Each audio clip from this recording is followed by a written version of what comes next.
In a high-end mall, a store manager judges a shopper by her casual clothes, dismissing her as unfit to afford luxury. Little does he know, by evening, she'll own the entire mall, ready to redefine who truly belongs. Angela Martin strode confidently through the polished corridors of Westfield Galleria, the clicking of her heels echoing off the marble floors. As a successful Black entrepreneur, she was no stranger to the worlds of luxury and commerce, yet she carried an air of approachable elegance that set her apart from the typical clientele. Today, she wasn't just browsing. She was scouting the perfect location for her next venture, a chic boutique that would offer a curated collection of high-end fashion and accessories. Westfield Galleria was the epitome of upscale shopping. Its vaulted ceilings were lined with intricate frescoes, and each store, from designer boutiques to luxury watch outlets, was meticulously designed to dazzle and attract. The mall was a bustling hub for the affluent and the aspirational alike, drawing a diverse crowd that ranged from well-heeled tourists to local celebrities. It was the kind of place where deals were made over handcrafted lattes and where the latest European fashions could be found hanging on racks before they hit the runway.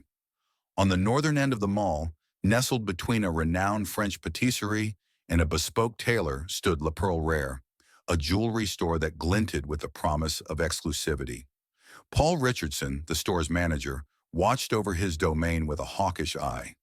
With his impeccably tailored suits and a perpetual frown, Paul was known for his discerning taste, not just in jewelry but also in clientele. He prided himself on being able to guess a customer's credit limit with a single glance. Today, as he adjusted a display of diamond necklaces, his gaze lingered on each patron, quick to dismiss anyone who didn't fit his narrow view of affluence. As Angela approached La Pearl Rare, her keen eyes assessing its storefront, Paul's gaze met hers. Unaware of her intentions and success, he sized her up, his expression a mix of skepticism and disinterest. Little did he know, this encounter would soon challenge all his preconceptions. Angela Martin stepped into La Pearl Rare, her eyes immediately drawn to the exquisite array of jewelry displayed under the gleaming lights. The store, with its serene ambiance and soft classical music, seemed the perfect place to find a birthday gift for her mother, a woman who had instilled in Angela the values of grace and resilience. Angela's mother had a fond taste for unique jewelry, and her 60th birthday deserved something truly special. As Angela moved gracefully among the display cases, her attention was caught by a stunning sapphire necklace set in a delicate platinum chain. Its deep blue stones sparkled invitingly, each facet catching the light with an almost liquid shimmer. She leaned closer, her appreciation for fine craftsmanship evident in her thoughtful gaze. Paul Richardson had been watching Angela from the moment she entered.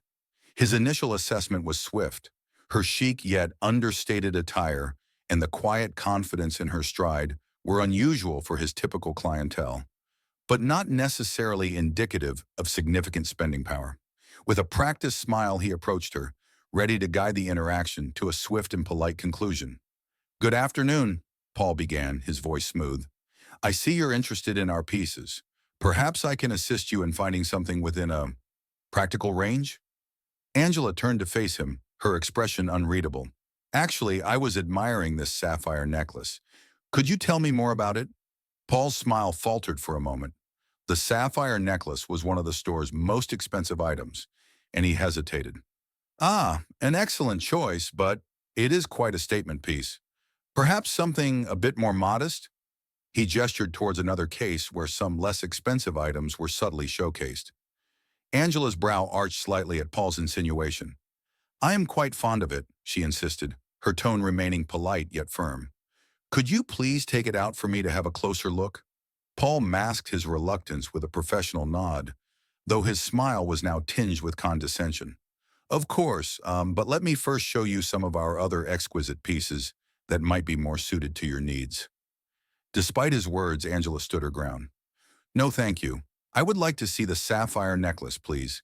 It's for a special occasion, and I'm not concerned about the cost." With a barely perceptible sigh, Paul unlocked the case and carefully lifted the necklace. As he laid it on the velvet pad before her, his demeanor subtly shifted, a mix of curiosity and skepticism lingering in his eyes. "This piece is quite exceptional. It features rare cashmere sapphires, known for their unparalleled color. Of course, it comes with a corresponding price tag. Angela's interest in the necklace did not wane. Instead, she reached out to touch the cool metal, her fingers tracing the intricate setting. "It's beautiful," she murmured. "Exactly what I was looking for." Paul watched her, his initial assumptions clashing uncomfortably with the scene unfolding before him. He couldn't quite shake the feeling that he had misjudged the situation. "Shall I prepare the paperwork?" he asked, the tone of his voice now carrying a hint of respect that had been absent before. Angela gave him a small, knowing smile. "Not just yet. I'd like to discuss something else first." Her gaze met his squarely, challenging the preconceptions that had colored their interaction so far. Angela Martin's fingers traced the contours of the sapphire necklace as she examined its exquisite craftsmanship. The cool touch of the platinum chain contrasted sharply with the warmth rising in her cheeks as she endured Paul Richardson's barely concealed skepticism. "It's truly beautiful," Angela remarked, her voice a calm counter to Paul's earlier insinuation that the piece might be beyond her reach. "I'll take it." Paul's eyebrows raised slightly, a mixture of surprise and discomfort flickering across his face. "Very well," he said, his tone still laced with doubt. "I'll need to run some checks, of course. For such a purchase, we require verification of funds." Angela's calm demeanor faltered for just a moment, replaced by a flash of irritation. "My financial capabilities need not be a concern of yours. I assure you, the payment will not be an issue." Her statement was firm, and she laid her credit card on the counter with a confidence that echoed louder than her words. Paul, taken aback by her assertiveness, proceeded with the transaction, albeit reluctantly. As he packaged the necklace, Angela's thoughts turned not to the jewelry, but to the treatment she had received.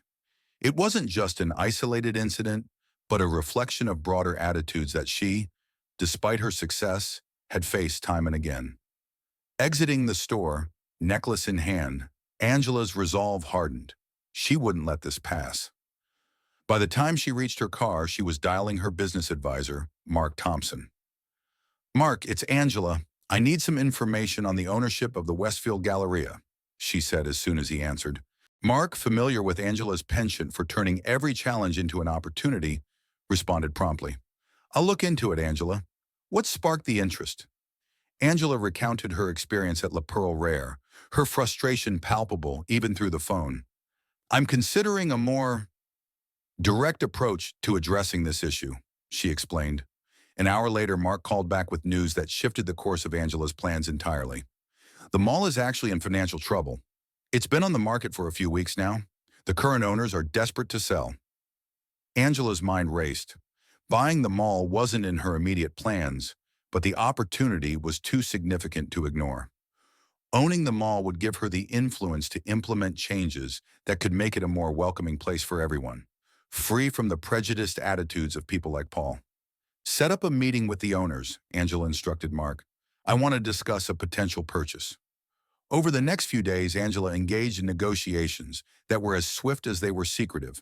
Her offer was generous, yet calculated, designed to appeal to the mall's desperate owners while positioning her for a strategic takeover.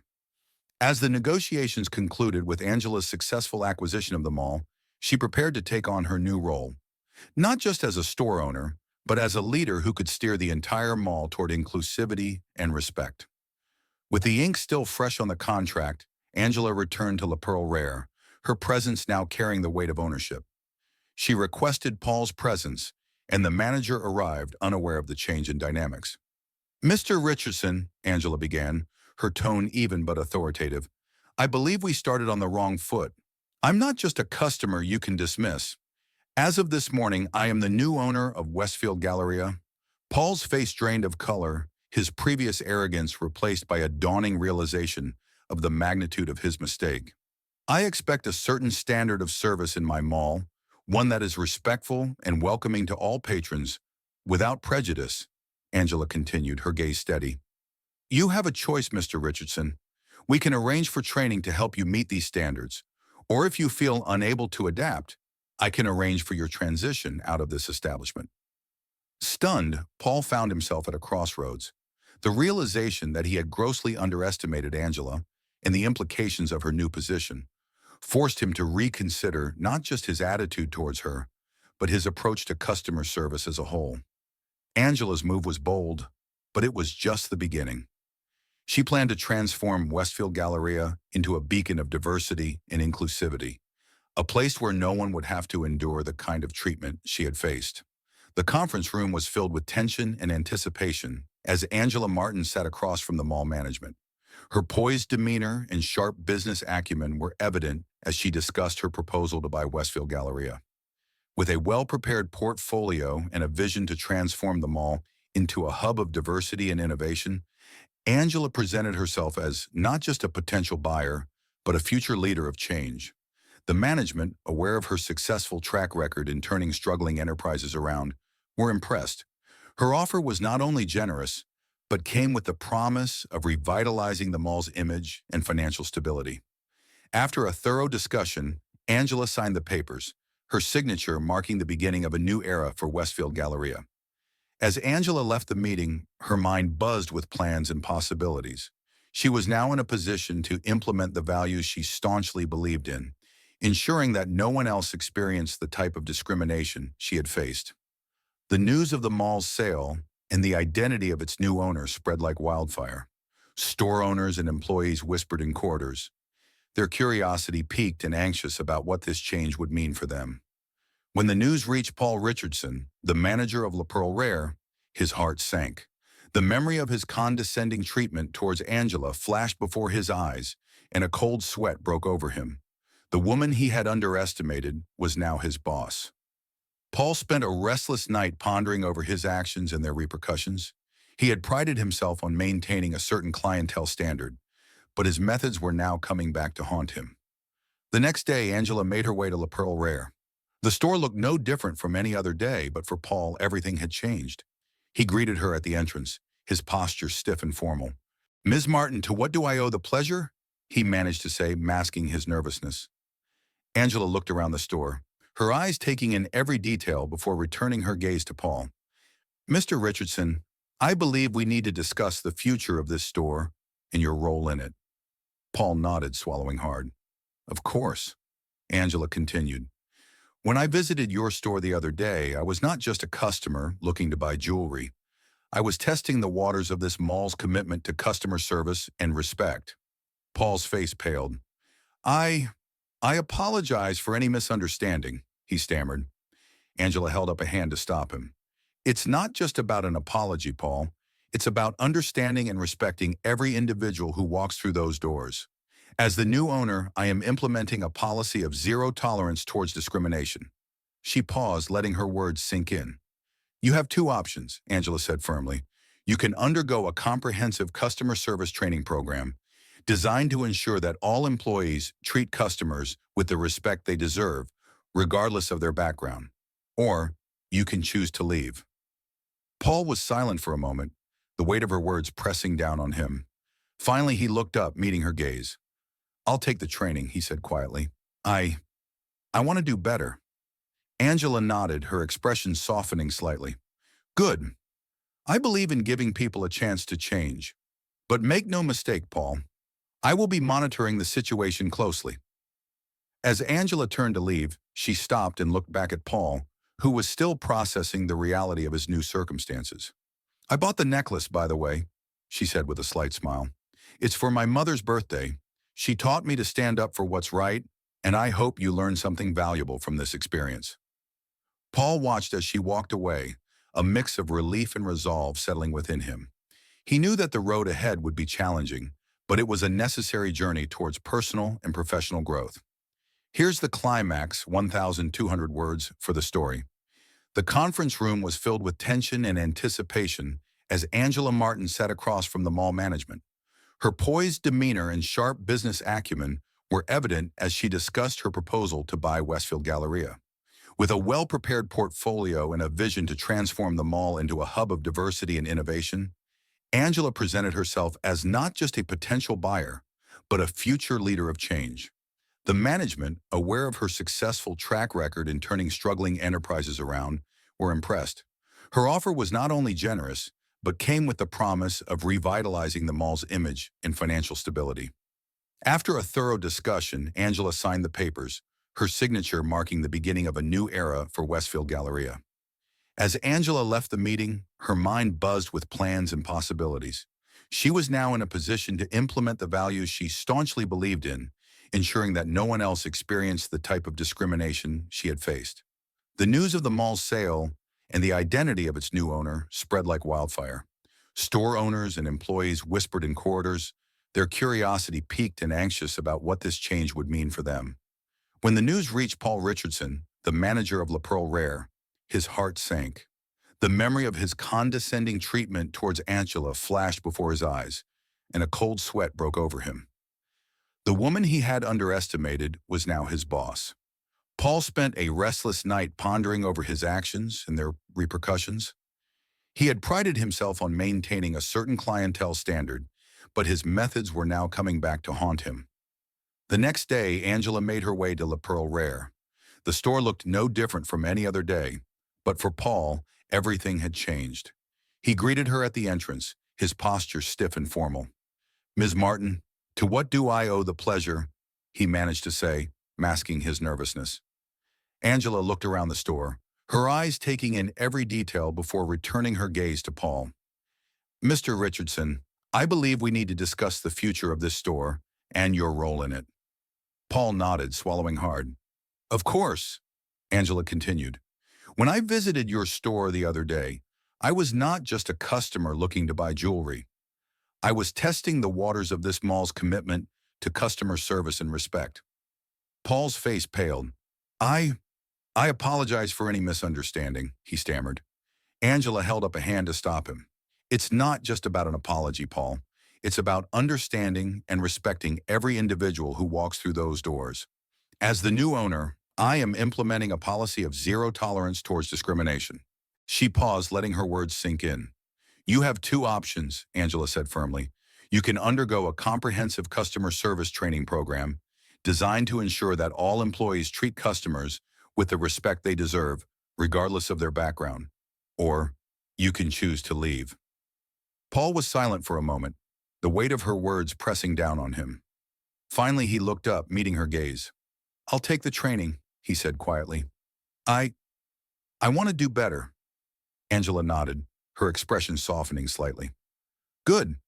I believe in giving people a chance to change. But make no mistake, Paul, I will be monitoring the situation closely." As Angela turned to leave, she stopped and looked back at Paul, who was still processing the reality of his new circumstances. "I bought the necklace, by the way," she said with a slight smile. "It's for my mother's birthday. She taught me to stand up for what's right, and I hope you learned something valuable from this experience."